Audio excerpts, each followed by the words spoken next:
Hey folks, JJ here, reporting on Hurricane Florence in near Columbia, South Carolina. Still Wednesday, so we're not officially in the hurricane, and there's no flooding yet. Things are projected to get really bad for us here, so there's a couple things that I wanted to go over for people who are going to be in the area. Since we still have a couple of days before things get really bad. There's a lot of tips going around, standard mainstream, make sure you have water, make sure you have candles, make sure, the typical things that you've already heard 1,000 times, so I'm not going to go over those, but there's a couple of things that they don't really talk about a lot that I think can help. So tip number one is get sleep. It's not bad yet. It's not going to get bad tonight. Hopefully it won't be bad, super bad tomorrow night either. So, in the next few days, make sure you get sleep. Make sure you're drinking and eating properly. Try to eat and drink as healthy as you can. That will affect how your energy levels are and your health is for the next couple of days. So even if you're not somebody that pays attention to those kind of things, I would do so while you have an opportunity.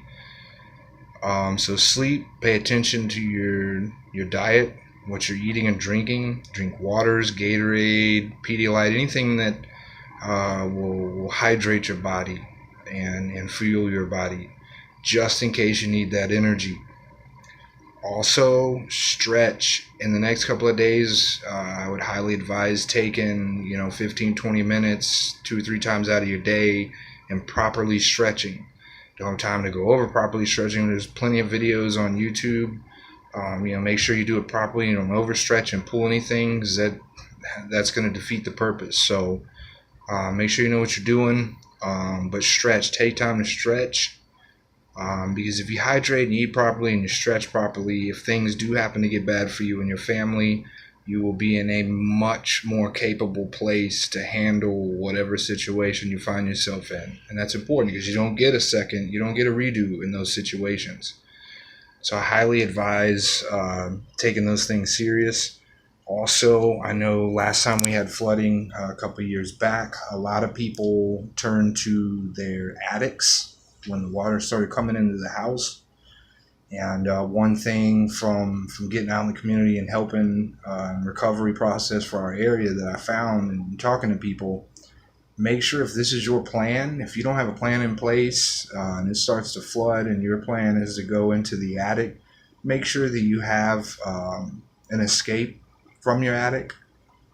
Highly advise going up there and taking a look at the fan maybe that you might have that leads to the outside of the home. Take a look at what it might require to remove that fan and give you and your family access to escape from that area. And make sure that you leave yourself those tools in advance up there by that exhaust or vent or fan or whatever it is that your attic has.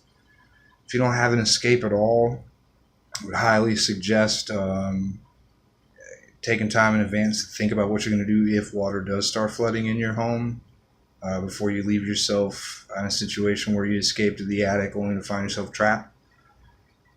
So these are just a couple of quick tips. Like I said, we're still a couple of days away, but we've been through flooding before here, and now it's going to be with a hurricane. So I would advise taking it more serious than it looks and feels outside right now. And if anybody else has any tips, feel free to leave those suggestions in the comments. Leave links if you have any suggestions. It's a community thing, so let's stay together and make sure that everybody gets out of this thing safe as possible. Stay tuned.